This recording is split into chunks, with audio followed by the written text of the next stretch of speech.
নমস্কার সবাইকে আমার চ্যানেলে সবাইকে স্বাগত জানিয়ে আবারও চলে এলাম একটা নতুন রেসিপি নিয়ে। আজকের রেসিপি বাচ্চা থেকে বড় সবাই ব্রেকফাস্টে খেতে পারবে এমনই একটা রেসিপি, সেটা হচ্ছে চিড়ের পোলাও। আর প্রায় সব বাচ্চার মায়েদেরই চিন্তা থাকে যে বাচ্চাকে টিফিনে কি দেবে, তার জন্য কিন্তু এই চিড়ের পোলাওর রেসিপি একদম পারফেক্ট।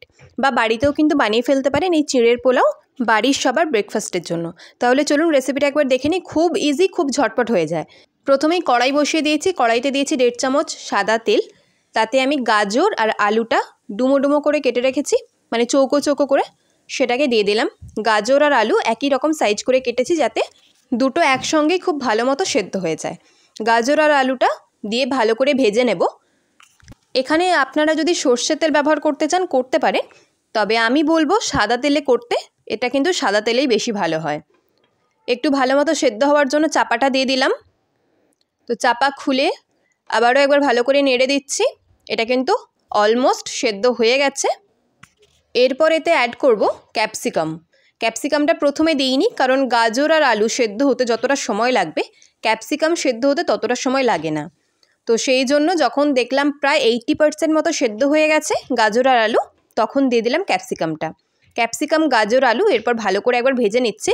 ফ্লেমটাকে মিডিয়ামে রেখে 5 মিনিট মতো আরও একটু নেড়ে চেড়ে নিলেই কিন্তু এটা সবগুলো ভালো মতো ভাজা হয়ে যাবে, গাজর, আলু, ক্যাপসিকাম। এরপর গাজর, আলু, ক্যাপসিকাম তুলে নিচ্ছি। এই রেসিপিটা কিন্তু বাচ্চাদের টিফিনের জন্য পারফেক্ট একটা রেসিপি। অনেকেই সবজি খেতে চায় না, অনেকেই কেন প্রায় সব বাচ্চারাই সবজি খেতে চায় না, তো তাদেরকে কিন্তু এর মধ্যে দিয়ে সবজিটাও খাওয়ানো হবে আর টিফিনটাও ফাঁকা করেই কিন্তু ফিরবে বাড়িতে। তো দেখুন সবজি ভাজার পর আমি আরও একটু তেল দিলাম, 1/2 চামচ মতো তেল দিলাম, দিয়ে পেঁয়াজগুলো ভেজে নিচ্ছি। পেঁয়াজ আর সঙ্গে দিলাম কাঁচা লঙ্কা, স্বাদ মতো কাঁচা লঙ্কা দেবেন। তো ওটা ভাজা হতে থাক আর এইদিকে আমি চিড়েটাকে ভালো করে ধুয়ে নিই। এখানে আমি একটু মোটা চিড়েটা নিয়েছি। এখানে আমি যে চিড়েটা নিয়েছি সেটা হচ্ছে হরিনামের সময় মালসার যে ভোগ হয় সেই ভোগের যে চিড়েটা ব্যবহার করা হয়, আমি সেই চিড়েটা এখানে নিয়েছি। এখানে কিন্তু পাতলা চিড়ে নিলে জড়িয়ে যাবে, ঝরঝরে হবে না। তো চিড়েটা নিয়ে ভালো করে ধুয়ে নিচ্ছি। 3-4 বার জল পাল্টে পাল্টে ধুয়ে নেব, কারণ এতে অনেক ধান থাকে, মানে ধানের খোলা থাকে, সেগুলো গলায় লেগে যেতে পারে। তো ভালো করে জল পাল্টে পাল্টে 3-4 বার জল দিয়ে ভালো করে ধুয়ে নিতে হবে পরিষ্কার করে। আর এই ধুতে ধুতেই অনেকটা চিড়েটা নরমও হয়ে যাবে। নরম হয়ে গেলে যে চিড়েটা একদম গলে যাবে বা জড়িয়ে যাবে সেটা কিন্তু একদমই না, চিড়েটা কিন্তু থাকবে একদম ঝরঝরে। তো আমার খুব ভালো করে এটা ধুয়ে নেওয়া হয়ে গেছে। এরপর একটু চাড়িয়ে দিয়েছি, মানে যে বাটিতে আছে সেই বাটিতে একটু চাড়িয়ে রেখে দিয়েছি। এটা এমনি জলটা টেনে একদম শুকিয়ে যাবে। এরপর কড়াইতে দিয়ে দিচ্ছি, মানে পেঁয়াজ লঙ্কা ভাজা হয়ে গেছে তুলে নিলাম। এরপর কড়াইতে দিলাম 1 চামচ মতো সাদা তেল। তাতে দিয়ে দিচ্ছি কাজু আর কিশমিশ। এখানে আমি নিয়েছি ওই 10-15টা মতো কিশমিশ আর 5-6টা মতো কাজু, মানে দুটো ভেঙে নিয়েছি কাজুগুলোকে। এরপর কাজু আর কিশমিশ একটু ভালোভাবে নাড়িয়ে চাড়িয়ে নেব, খুব বেশিক্ষণ না, 1 থেকে 1.5 মিনিট মতো। তারপর সবজিগুলো দিয়ে দিচ্ছি, মানে পেঁয়াজ আর যা সবজি ভেজে রেখেছিলাম সেই সবজিগুলোকে দিয়ে দিলাম। একটা কথা বলি, আপনারা কিন্তু এতে আরও যদি কোনো সবজি ব্যবহার করতে চান করতে পারেন।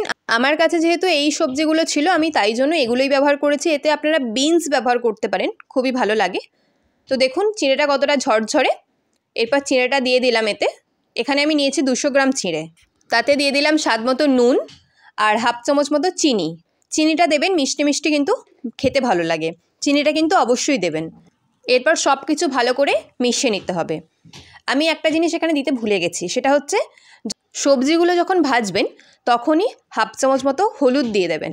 আমি এখানে দিতে ভুলে গেছি, সেই জন্য আমি এখন দিলাম। এখন দিলে কি হয়, হলুদের একটা গন্ধ ছাড়তে পারে, তো সেই জন্য আমি অল্প করেই দিলাম। দিয়ে লো ফ্লেমে একটু বেশিক্ষণ ভেজে নিতে হবে, তাহলে গন্ধটা কেটে যাবে। আপনারা কি করবেন, যখন সবজিগুলো ভাজবেন তখনই হলুদটা দিয়ে দেবেন, তাহলে গন্ধের কোনো রকম কোনো ভয় থাকবে না। তো সব কিছু ভালো করে মিশিয়ে নিচ্ছি।